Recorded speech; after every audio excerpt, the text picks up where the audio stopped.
साथियों नमस्कार। 16 जनवरी को केंद्र सरकार ने 8वें वेतन आयोग बनाने का ऐलान करा, घोषणा करी। वो अलग बात है कि अभी तक उसका जो अध्यक्ष, उसके जो मेंबर हैं, उसका नोटिफिकेशन नहीं निकला। पर आज करोड़ों केंद्रीय कर्मचारियों की निगाहें 8वें वेतन आयोग पर टिक चुकी है। उसके साथ में करोड़ों राज्य सरकार के कर्मचारी हैं, वो भी पल पल की खबरें देख रहे हैं। साथियों, आज ऐसा कोई अखबार नहीं है देश का या कोई न्यूज चैनल नहीं है जिसके ऊपर 8वें वेतन आयोग की खबरें नहीं चल रही हो। और अगले 1 साल तक, जब तक ये पे कमीशन नहीं आएगा, हर दिन अखबारों के कभी फर्स्ट पेज पे, कभी बीच वाले पेज पे, कभी लास्ट पेज पे खबरें आती रहेंगी।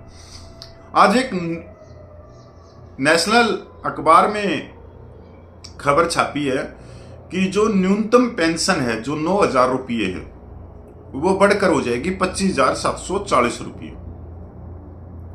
पहले तो मैं बात कर लेता हूं कि 9,000 रुपया न्यूनतम पेंशन किसकी है। 9,000 न्यूनतम पेंशन है जो रिजर्वेस्ट पेंशनर हैं उनकी, और जो सैनिक विधवाएं हैं उनकी। जो अगर कोई सैनिक है, कोई 1 या 2 साल की नौकरी में उसका कोई घर आने पे, छुट्टी आने पे कोई एक्सीडेंट हो गया, तो उसकी धर्मपत्नी को 9,000 रुपये ही मिलता है। तो उसकी जो पेंशन इन्होंने दिखाई 25,740 रुपये। अब ये आंकड़ा ये कहां से लेके आते हैं? चलो भाई, इतने बड़े देश के बड़े बड़े अखबार हैं, चैनल हैं, ये आंकड़ा, ये सूत्र, ये सलाहकार ये कहां से लेके आए हैं ये तो मेरे को नहीं मालूम। पर 25,740 हो जाएगी तो इसका मतलब 2.86 का फार्मूला लागू होगा। पर अभी सच्चाई की बात यह भी है कि जो अर्थव्यवस्था है, जो इकोनॉमी है, उस हिसाब को देखें तो सरकार इससे पीछे हटेगी 2.86 से। और 2.86 से भी कोई खास बढ़ोतरी नहीं होने जा रही, क्योंकि जो डीए है वो शून्य हो जाएगा 8वें वेतन आयोग के बाद में।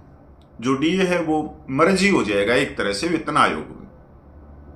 और 10 साल के जो लेबर ब्यूरो जो आंकड़े जारी करता है, सूचकांक जारी करता है, वो आज के समय बिल्कुल ठीक नहीं। इसलिए सालों से जो केंद्र के सिविल कर्मचारी हैं वो मांग कर रहे हैं कि जो कर्मचारी वर्ग का सूचकांक है, जो आंकड़े हैं, वो अलग से जारी किए जाएं। आप समझ रहे हो इस चीज को? वो क्यों कह रहे हैं? क्योंकि जो लेबर ब्यूरो के जो आंकड़े हैं वो बहुत पुराने गणित पे चल रहे हैं, और आज के हिसाब से वो नए गणित, नए कोई सिस्टम से वो बनाने चाहिए, तब जाके कर्मचारी का कुछ फायदा हो सकता है, कर्मचारी के जीवन स्तर सुधर सकता है। नहीं तो ये आंकड़े फैल के फैल होते रहेंगे। और अभी तक ये जो कह रहे हैं कि 1.86 से 2.9, 2.28, ये सब बने बनाए दिमाग के फिटमेंट फैक्टर हैं, और खासकर जो गोदी मीडिया है वही इनको बनाती है। क्योंकि साथियों, एक चीज आपको हमेशा याद रखनी चाहिए कि चाहे 1.86 हो, चाहे 2.9 हो, चाहे 2.28 हो या 2.86 हो, इसमें कोई खास बढ़ोतरी नहीं है केंद्रीय कर्मचारियों की। अगर 9,000 जो बेसिक पेंशन है उसके ऊपर डीए भी तो लगा लो आप, तो डीए लगा के वो कितनी पेंशन उसकी बन रही होगी। हमने सिर्फ एक आंकड़ा दिखाया जाता है कि 9,000 से ये हो जाएगी 25,000, पर बीच में, उसके बीच में डीए भी है। आज 53% डीए है, और जुलाई दिसंबर 2024 तक 3% की बढ़ोतरी और हो जाएगी, 56% हो जाएगा। और 2025 में भी 2 डीए हैं, क्योंकि 1 जनवरी 2026 तक मेरे हिसाब से तो ये लागू नहीं होगा, थोड़ा सा और समय लगेगा। जुलाई, अगस्त और क्या पता अक्टूबर, नवंबर में भी चला जाए। 8वां वेतन आयोग लागू होते होते, तो दोनों डीए उस समय मिल जाएंगे। तो उस समय तक तो 64-65% डीए हो जाएगा। अब 9,000 पे 64-65% डीए लगा लो, तो बढ़ोतरी क्या हुई? 3-4 हज़ार रुपये की। और 10 साल की महंगाई क्या है?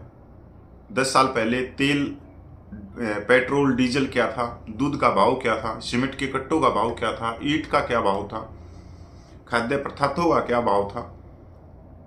2016 के अंदर एक आल्टो गाड़ी कितने की आती थी, आज 2024 में कितने की आती है? एक स्प्लेंडर बाइक, नॉर्मल घर में सबसे ज़्यादा स्प्लेंडर बाइक ही होती हैं, वो 2016 में कितने की आती थी, आज कितने की आती है? तो बहुत सारी चीज़ें देखनी पड़ती है। हम तो अंधाधुंध चल पड़ते हैं किसी भी न्यूज़ के पीछे। कोट टाई वाले ने दिखा दिए तो ये पढ़ा लिखा होगा, इसने कोट टाई पहनी है तो ये सच ही दिखा रहा होगा। कहीं ना कहीं ये एक तरह से सरकार की गोद में बैठ के काम कर रही है। ये हमारे ब्रेन वॉश को, हमारे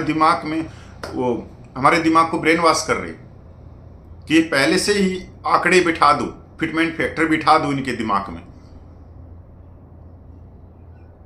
कि 1.86 कहते रहो, और सरकार ने 2.28 दे दिया तो कर्मचारी खुश हो जाएंगे कि यार पहले तो जो यूट्यूबर थे, जो अखबार वाले थे, सोशल मीडिया वाले थे, वो बोल रहे थे 1.86 दे रही है सरकार, और अब सरकार ने तो 2.28 दे दिया, वो तो सब झूठे निकले। सरकार तो बहुत अच्छी है, सरकार बहुत अच्छी है। ये सब कुछ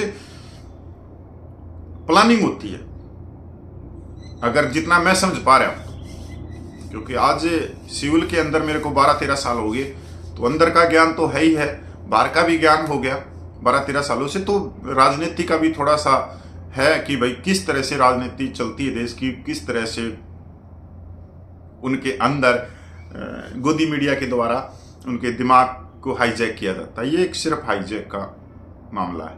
पर हाँ, मैं इतना कहना चाहूँगा केंद्रीय कर्मचारियों के संगठनों से कि अगर वो दबाव रखेंगे तो फिटमेंट फैक्टर जाएगा 3.68 तक, 68 तक जाएगा अगर वो दबाव रखेंगे। तो अगर गोदी मीडिया को आप देखते रहे तो गोदी मीडिया ऐसे ही खबरें देती रहेगी।